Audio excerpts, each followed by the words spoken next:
We're going to do our learning sheets again. This time we're going to do numbers. So parents, remember what the kids see is on the front, and then you have the prompts on the back. You can just read them and see if they'll do them, or then do the activities together, and you can pick and choose during the week what you want to do.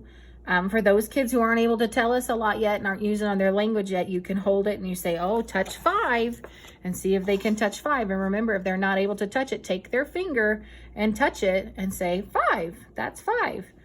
And then again, like find 3, touch 3, and see if they can touch it. And if they can't, give them about 5 seconds to see if they can do it. And if they can't, you help them. Same thing with naming them. Next, you can ask them, say, oh, you point to it and say, what number is this? And count in your head. Give them a little bit of time. Give them about 5 seconds to figure it out. And if they're not able to do it, then point to it and say 6 and give them the number, okay? Then next, let's see, it says you can write some numbers on a Post-it or a piece of paper, and then you can match them to there. And you're going to have your caps too. That's another way you can do. You have your counting caps that have the numbers on them, and you can take them and you can match them to each one. And if you want to do 1 through 10, remember we have this. We have 1 through 10 on this side and 11 through 20 on this side. And for our people who are full remote learners, this is what we'll be using. This is a sheet we'll be using to do that progress monitoring, so you can tell me what your child's able to either point to or tell you what it is.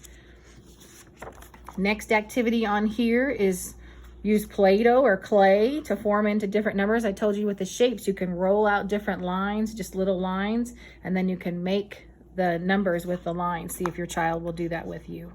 Your child might not be able to make the number, but they could maybe roll out the lines. That's a good fine motor practice for them to do, is just to roll out the little lines, and then you can do that together.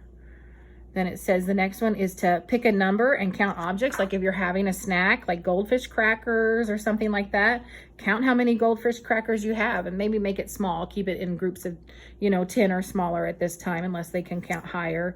But maybe give them 3. Oh, how many are there? And have them count them. And if they can't, you help them, point to them and touch each one. 1, 2, 3. And then after that, see if they can give them to you. See if they can give you 3 crackers in your hand, or can they give you 5, and see what they can do, or count them together and do it together.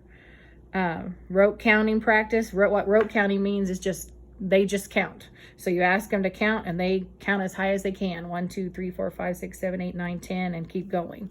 So that's what rote counting is. And then again with the hands-on, like with the shapes, you can spread flour on a baking sheet, or sugar, if you have some sugar, anything that you can put on a baking sheet, and use your fingers to make a number.